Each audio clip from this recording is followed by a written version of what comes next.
Au sein du 48 Group Club à Londres, un jouet panda représente l'amitié que le club a contribué à façonner entre la Chine et la Grande-Bretagne. Les membres du club se nomment eux-mêmes les brise-glaces, rendant hommage aux premiers occidentaux qui ont brisé la glace avec la République populaire de Chine et établi les relations commerciales entre la Chine et la Grande-Bretagne.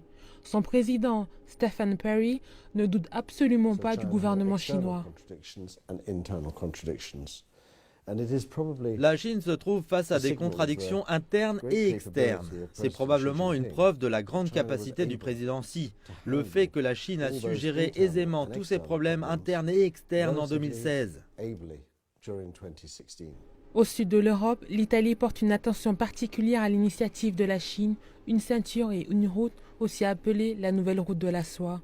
Les opportunités que représente l'initiative pour l'Italie ont suscité un vif intérêt suite à la récente visite du président italien à Beijing. Je pense que l'initiative Une ceinture et une route pourrait exercer une influence mondiale, pas seulement durant les prochaines années, mais aussi durant les prochaines décennies. C'est un projet très intéressant et je pense que l'Italie devrait travailler pour devenir la vitrine du commerce et de l'investissement de l'Europe. Un récent rapport montre que la Chine conduira l'économie mondiale les 30 prochaines années.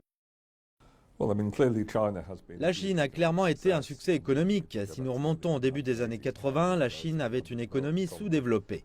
Elle s'est développée à un tel point qu'elle est devenue la première, sinon la deuxième économie dans le monde. Et nous pensons que l'économie chinoise continuera de croître rapidement.